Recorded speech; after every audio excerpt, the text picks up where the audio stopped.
Chevy C10. It was a long bed. We did the Brothers short bed conversion, cut down conversion on it. Really basic. So got the frame out, got it powder coated, pulled the bed off of this thing today so that we could show you what we're gonna do with the fuel system on it. The fuel system on it is a tanks under bed system. Bought the high pressure fuel pump for it and the float style sending unit. I don't remember the ohms, but it's set up to eventually run digital Dakota gauges inside there.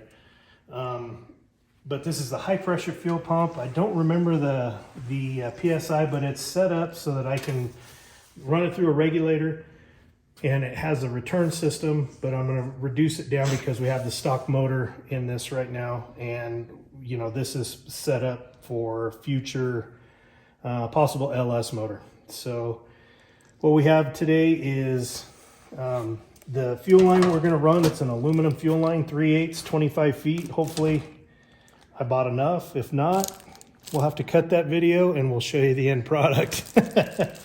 But it's gonna come from here. I'm gonna run up in the stock location up to the carburetor that's on here. Eventually we'll show you the front end of this thing. The motor's in it. It looks nice, but it's all stock. But we've got one fender on one side and a wheel well on the other side for measuring things, but it's not a pretty sight up front. But for now, we're gonna run this. Gonna run this fuel line along the passenger side frame rail. And I didn't buy the whole kit from Tanks. Hindsight being 2020, it might be more cost effective to go that way, easier to do, but I chose this time to go this route.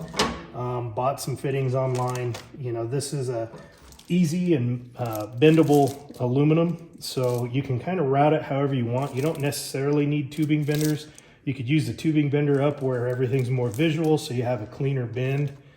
But for the most part, I will use a tubing bender in some of this area here, but it's gonna be more of those, you bend it and fit it, and we'll use P-clamps to hold it to the frame rail, that kind of thing. These are some of the fittings that got online, and you know, I know that there's some mixed emotions. Some, you know, say, oh, you gotta go, you know, name brand all the way. I found these are pretty cost effective for what I wanted to do. You know, the big name brand companies, you know, have, you know, the same style, but what this is it's got a collar. You slide this over your tube, you slide your collar on your tube, and then you thread it down and you tighten it down. And you don't want to get too crazy because you can. These are aluminum fittings, aluminum line. Can twist the line. You can crush the little sleeve in there more than what you need. Start pulling threads off of stuff. So the object is just to get it to not leak, not, you know, flex and show your girlfriend that you can twist aluminum line in half. So we've got all these set up just to kind of show you what we did. We went through the process and I counted every fitting that I needed and ordered it all at one time. Because I know that it can be a pain in the butt. You get in here and go like, oh man, I need that fitting. Oh, I forgot this fitting. And you know, that's just kind of par for the course. That happens. But I did due diligence, went through it I don't know how many times to try and figure out that, make sure I have everything. And I'm sure we're probably going to be missing something. So we'll get started here and we'll show you what we got. Guys, we've raised the truck. It's up on the hoist. This is the location I'm thinking I'm going to go ahead and mount this fuel pressure regulator. This is the one that came with the kit from Tanks. It's an Edelbrock fuel pressure regulator. It's set up to regulate the high pressures that are going to be coming out because the tank fuel pump is set up almost for a fuel injected type motor. But like I said, this is stock. It's carbureted right now. That's why they suggested this regulator. So the way this one works, and you can see it's a regulator carbureted, but it's part number or model number 174083. We can link it down at the bottom of this somehow. But anyway, this is the adjustment on top with the jam nut. Once you get it, you can put a fuel pressure gauge here if you wanted to, or you could put it up at the carburetor and adjust your pressure. Here's a little more convenient, even though you won't see it. You'd have to get underneath it if to do diag, that kind of stuff, to see if you're losing pressure. Up there at the carburetor is easier in the sense of that kind of thing. But then you have to have two people adjust the regulator and somebody to tell you where you're at PSI wise. This would be a one person deal down here. If you put a gauge here, you could run two if you wanted, who cares, right? But this is your in, your out, and this has the return that goes back to tank. So that's kind of our setup right now. And you know, it's got a bracket on it. We're probably gonna have to modify this bracket a little bit so that we can mount it to the frame and still be able to get to the adjustments on it. But that's the plan for now, and we'll go from there.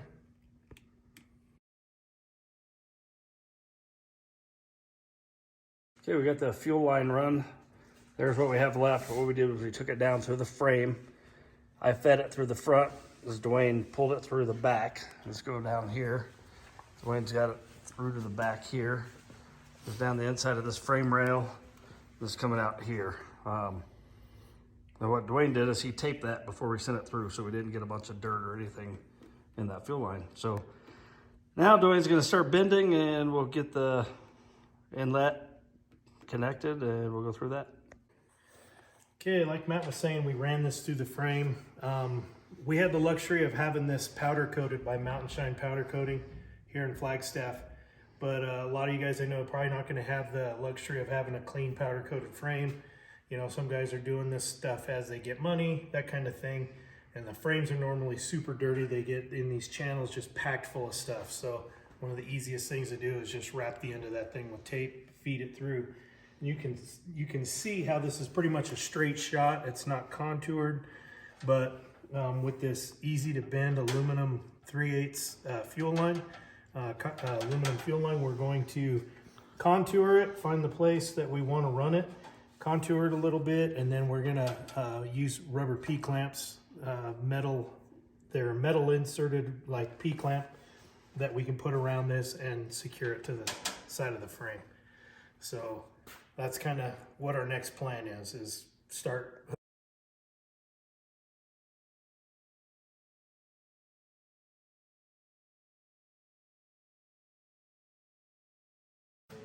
All right, so I got the fittings placed where I need them.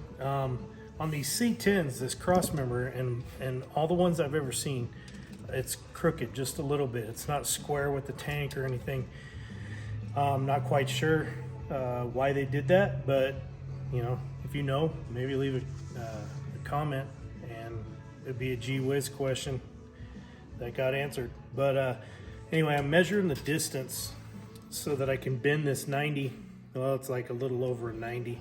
Measuring the distance off of the inside of this frame rail to the front part of this fitting, since it's in and set, and it's 5 inches. So if I do that, come here, I know my total distance, and in that I have to encompass that 90-degree break. So it's not an exact science. It's, you know, we're gonna probably have to fudge some of this a little bit, but that's what's nice about this aluminum tubing, is that you can manipulate it once, you know, to get your precise angles once you're in there. So we'll go ahead and bend this and see how it goes.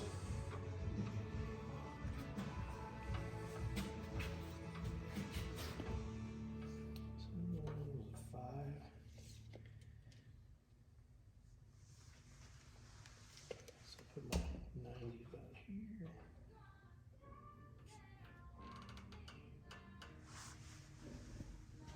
There's 45, 90, and a little more. So there's that. Okay. We're gonna push this back just a little bit into the truck.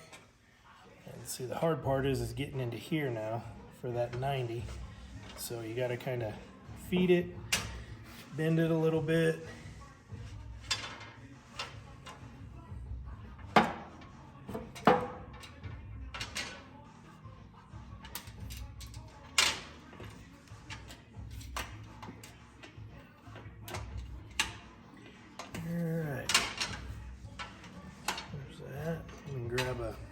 tool real quick.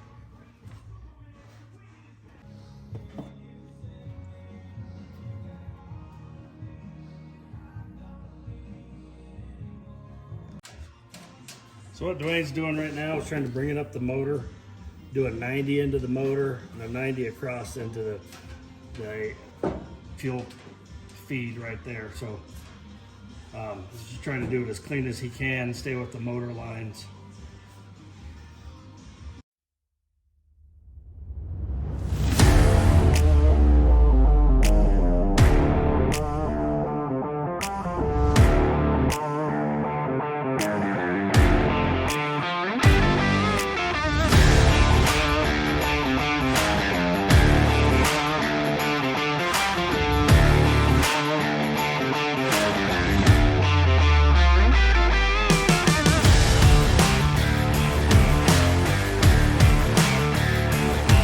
So we ran the main fuel line and we ran the return line.